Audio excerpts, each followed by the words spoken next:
आने वाले समय में कुछ वर्षों बाद पैसों की वैल्यू कम हो जाएगी। तब इन पैसों को क्या करेंगे? एलआईसी तो 20-25 साल की होती है, इसका कोई फायदा नहीं। दोस्तों, अक्सर हमें यह ऑब्जेक्शन भी सुनने को मिलता रहता है। मैं ये ऑब्जेक्शन उठाने वाले ग्राहक से कहता हूं कि सर, धन्यवाद जो आपने दिल की बात कही, लेकिन एक बात कहूं, प्रीमियम कभी भी समस्या नहीं होते हैं, बल्कि ये तो समस्या का समाधान होते हैं। जीवन में कई ऐसी आवश्यकताएं हैं जो बिना पैसों के पूरी नहीं की जा सकती, और कई ऐसी जिम्मेदारियां होती हैं जिन्हें पूरा करने के लिए पैसों की जरूरत होती है। हालांकि इन जरूरतों का या तो इन जिम्मेदारियों का हमें पहले से पता होता है कि किस उम्र में और किस समय जरूरत सामने आ जाएगी। बच्चों की पढ़ाई, बेटी की शादी, मकान, कार वगैरह, ये सभी जरूरतें हमें पहले से ही पता होती हैं। उन जरूरतों को हम पॉलिसी के माध्यम से पूरा कर सकते हैं। एलआईसी की पॉलिसी करवा के हम इन जरूरतों को अवश्य ही पूरा कर सकते हैं। कुछ जरूरतें आकस्मिक हो जाती हैं, उन जरूरतों के लिए भी पैसे का इंतजाम करना जरूरी है। खास करके मध्यम वर्ग के लोगों के लिए तो और भी आवश्यक है। ये लगातार बचत की प्रवृत्ति ही इन जरूरतों को पूरा कर सकती है। सर, अगर आप बचत कहीं भी कर सकते हैं, लेकिन मृत्यु तो कभी भी आ सकती है। इसलिए इन जरूरतों को पूरा करने के लिए अपने जीवन को सुरक्षित करना भी जरूरी है, और यह इंश्योरेंस पॉलिसी के माध्यम से ही किया जा सकता है। सर, इंश्योरेंस का नियमित प्रीमियम देना ही फोर्स सेविंग है, और यही इसकी सबसे अच्छी बात है। मैं तो कहता हूं कि यही तो इंश्योरेंस की विशेषता है। बिना दबाव के बचत करना बहुत ही मुश्किल है। नियमित प्रीमियम देने से ही आने वाली जरूरतों की पूर्ति हो सकती है। इसलिए इससे कभी भी किसी तरह की समस्या ना माने, बल्कि समस्या का समाधान माने। यही तो कई तरह की समस्याओं का समाधान कर देगा।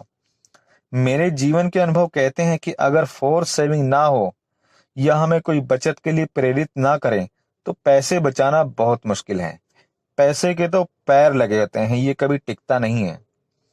इंश्योरेंस के माध्यम से एक विशेष लाभ ये होता है कि सही प्रोफेशनल एजेंट आपको घर बैठे सेवाएं देकर आपकी बचत करा देता है और आपका भविष्य संवार देता है। अब रही बात दूसरे सवाल की, पैसों के डीवैल्यूएशन के बारे में। सर, मैं आपको दावे के साथ कह सकता हूं कि जीवन बीमा पॉलिसी में कभी भी पैसों का डीवैल्यूएशन नहीं होता, यानी अवमूल्यन नहीं होता। मान लें आपकी आज की मासिक तनख्वाह 20,000 है और मैं आपसे साल में 10,000 रुपये प्रीमियम लेता हूं। आज आपकी आमदनी के हिसाब से 15 दिनों की तनख्वाह है और पॉलिसी 20 साल की है। आज से 3 साल के बाद आपकी तनख्वाह 30,000 हो जाती है, तो यह प्रीमियम आपके 10 दिनों की तनख्वाह के बराबर हो जाता है। अगले 3 सालों के बाद जब आपकी तनख्वाह 40,000 हो जाती है, तो यह प्रीमियम आपकी तनख्वाह के 7 दिनों के बराबर रह जाता है।